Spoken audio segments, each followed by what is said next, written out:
para el desarrollo de la respiración artificial. De esta manera tenemos que entre los años 1493 y 1541, Paracelso realizó numerosos experimentos al reanimar a un paciente, colocando un tubo en la boca de este e insuflándole aire a través de un fuelle. En el año 1543, Vesalio describió lo que actualmente se entiende como ventilación mecánica. Podemos observar en la parte superior de la diapositiva cómo está Andrés Vesalius tratando de reanimar un animalito. Ha colocado un tubo en la tráquea y este lo ha conectado a un fuelle, que es ese aparatito como que, con el cual está tratando de generar aire para ingresar este aire a la vía respiratoria. Continuando, estos estudios de Paracelso y Vesalius fueron continuados por Highmore y Hooke, quienes realizaron el 10 de octubre de 1667 una demostración manteniendo con vida a un perro a través del suministro de un flujo continuo de oxígeno.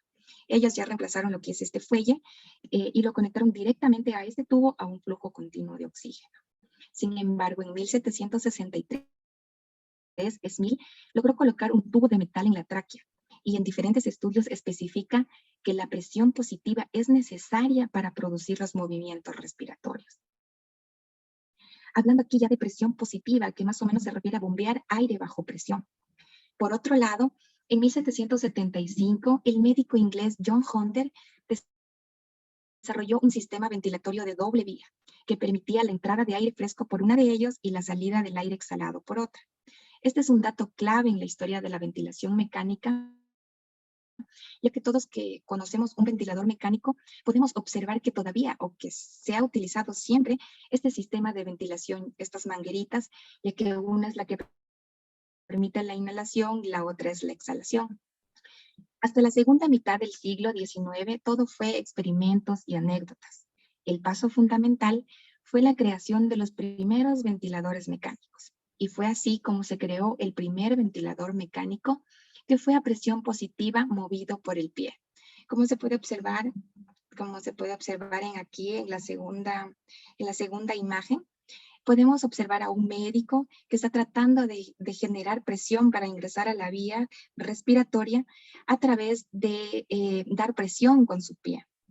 Este fue de esta manera el primer ventilador mecánico. En 1904, en cambio, aparece la cámara de presión negativa para evitar el colapso pulmonar que se producía al abrir el tórax.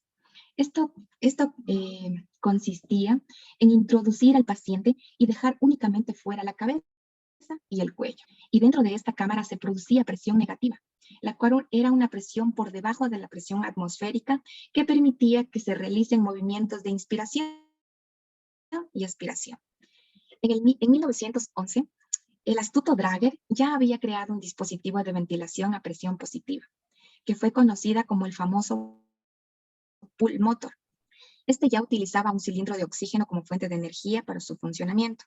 Entregaba de esta manera un mezclador de este oxígeno y también del aire comprimido, brindando su función entonces a partir de una mascarilla nasobucal, como lo podemos observar. Y como les dije, este ya incorpora su primer tanque de oxígeno. Sin embargo, el famosísimo pulmón de acero nos aparece más o menos a mediados del siglo XX. Este pulmón de acero tomó gran campo en la medicina con las víctimas de la poliomielitis. Recordemos que esta patología se trataba de una parálisis flácida que podía alcanzar la parálisis de los músculos respiratorios y por lo general la mayoría de estos pacientes fallecían. Este aplicaba sobre el cuerpo presiones negativas intermitentes, de manera que posibilitaba la respiración. La mecánica consistía en crear movimientos respiratorios. ¿Y cómo lo hacía? Bombeaba un flujo de aire externo que modificaba la presión del aire dentro de la cámara. De esta manera, cuando la presión aumentaba, los pulmones del paciente se expandían y el aire del exterior ingresaba al pulmón. Por el contrario, cuando la presión disminuía, ocurría todo lo contrario, generando así movimientos de inspiración y expiración. Diferentes compañías se enteraron de este pulmón de acero y fueron modificándolo, fueron actualizándolo, de tal manera que en 1931 este se hizo más práctico, más silencioso y de varias velocidades. Como podemos observar en esta imagen, posteriormente también lograron que únicamente cubra la parte del tórax del paciente y que ya no sea esa gran máquina que podemos observar en estos dibujos. Bueno, los pulmones de acero realmente salvaron muchas vidas en esta época de la poliomielitis, pero se fueron abandonando paulatinamente hasta casi desaparecer en el año de 1960. Sin embargo, con el principio de Drager, pronto aparecieron nuevos respiradores de presión positiva. Teníamos ciclados por presión, ciclados por volumen. Asimismo, publicaron ya diferentes estudios sobre que la presión positiva es 70 veces mejor que la presión negativa. El siguiente paso de la ventilación mecánica viene con la creación de nuevos modos ventilatorios. Estos modos ventilatorios serán explicados por los maestros intensivistas más adelante. Pero para familiarizar términos tenemos que, bueno, aquí se crearon la ventilación mecánica intermitente, la ventilación mecánica sincronizada intermitente, etc. Durante esta década también cabe destacar la creación de la presión positiva al final de la expiración, lo que todos conocemos, la famosa PIP, que no es nada más que la presión que permite que el alveolo no colapse, mantiene el alveolo abierto. Perdón. Estas diferentes definiciones casi siempre han sido comparadas con la presión que se ejerce al inflar un globo. Y esta presión que mantiene el globo inflado es la que no permite que éste se colapse. Lo mismo ocurre en el alveolo con la PIP. Cuando se produce, por ejemplo, la inspiración y el alveolo se llena de aire, en la expiración este no colapsa gracias a la PIP.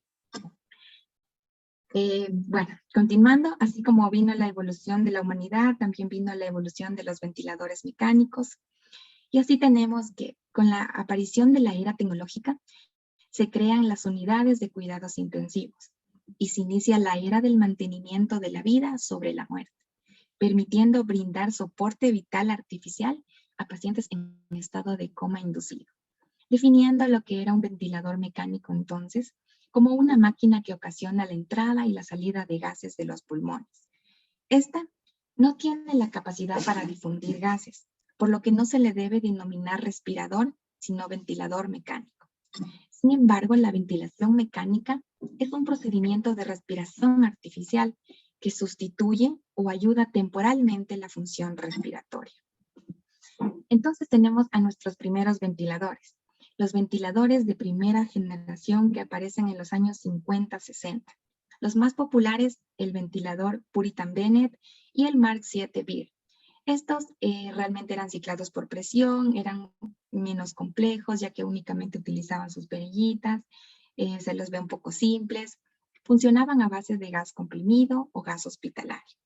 No tenían modos ventilatorios, de tal manera que únicamente utilizaban la ventilación controlada. Estos no tenían alarmas y eran de muy bajo costo, pero eran de muy fácil transporte. Y los ventiladores de segunda generación aparecen entre los años 70 a 80 e incorporan sistemas blender. Utilizan mezcladores externos de aire, es decir, que ya tienen su fuente de oxígeno y su compresor de aire. Tienen ya sistemas de alarma audibles y de colores que ya nos permiten, que ya nos avisan cuando algo está pasando con nuestro paciente. Estos, aparte de que están ciclados por presión, ya incorporan una nueva modalidad y son ciclados también por volumen. Tienen modos ventilatorios convencionales y también modos ventilatorios espontáneos que, como les dije, los maestros les detallarán más adelante. Son de más alto costo y más difíciles de transportar. Dentro de los ventiladores de tercera generación que aparecen en los años 90 hasta más o menos el 2005, tenemos al Servo 300 Siemens y al Neumovent-Graf. Estos tienen muchos más nuevos modos ventilatorios, como los pueden ver en la pantalla, se utilizan válvulas, sensores, están ciclados por presión, por volumen, por tiempo y por flujo. Incorporan mezcladores de oxígeno y aire interno. Tienen potente sistema de alarma controles de seguridad, pantallas que son simples, pero que ya nos permiten monitorizar qué es lo que está pasando con la ventilación de mi paciente. Por otra parte, tenemos a los ventiladores de cuarta generación, estos que aparecen más o menos por el año 2005, son más versátiles, incorporan ventilación no invasiva, de las cuales les hablarán en un capítulo. Tienen modos ventilatorios por presión, por volumen, pantallas multiparámetros, incorporan también ya un sistema táctil y al tener rueditas los hacen de fácil traslado. Dentro de ellos tenemos a los ventiladores Vela y al ventilador Hamilton Galileo. En el ventilador Vela, pues es un ventilador muy conocido, realmente creo que lo podemos encontrar en la mayoría de las UCIs. Al menos uno será un ventilador Vela. Bueno, por último, los ventiladores de la quinta generación, que son a partir del 2005 hasta la actualidad. Aquí tenemos que, bueno, con el desarrollo de la tecnología en ventilación mecánica, pues se ha buscado el confort y la seguridad del paciente. Esto ha sido muy importante en las últimas décadas, especialmente en esta época de pandemia del COVID-19, que la ventilación mecánica realmente ha salvado muchas vidas. Pero estos ventiladores realmente inician el weaning respiratorio desde la primera conexión. Calculan variables de ventilación de manera automática. Presentan flexibilidad, tienen mejor monitorización, con muchas más variables, con nuevos modos ventilatorios duales, es decir, que son una combinación de los modos que anterior les dije. Tienen un sistema de alarma automático, disminuyen bastante la iatrogenia. Y pues bueno, la era de la ventilación mecánica nos está rondando, ¿no? Pero bueno, por más inteligente que sea una máquina, como dice nuestro maestro, el doctor Diego Yumiquinca, por más sofisticada, por más inteligente que sea la máquina, es eso, es una máquina, no tiene cerebro. El cerebro lo tiene el médico que es capaz de configurar, de programar y monitorizar diariamente a este ventilador mecánico. Es por ello que quisiera extender una felicitación a todo el personal que se está capacitando para aprender sobre el manejo de esta máquina, ya que con ello podrán salvar muchas vidas. Muchas gracias. Muchas gracias, María. Creo que felicitarte por la ponencia que has dado en este momento, pues se ve el interés y la dedicación que has puesto a la misma. Muchas gracias, te agradezco mucho por ser parte de esta primera charla. Como bien lo manifestó, ¿no? Hemos visto acá la historia de estos ventiladores, ¿no? Que pasaron desde presión negativa a presión positiva, y ahora que prácticamente vivimos en la era de la ventilación inteligente, tratando cada vez más con máquinas más sofisticadas, pero siempre, pues, como en todo en la medicina, sea que yo pida cualquier examen para X enfermedad, pues yo tengo que saber interpretarla. Y eso es lo que vamos a hacer en este curso, ¿no? Interpretar las diferentes alarmas, los diferentes números que se pueden visualizar en el ventilador, y para eso estamos, ¿no? Entonces, no sé si es que habrá alguna inquietud o alguna pregunta por parte del auditorio para la doctora María Isabel Jara.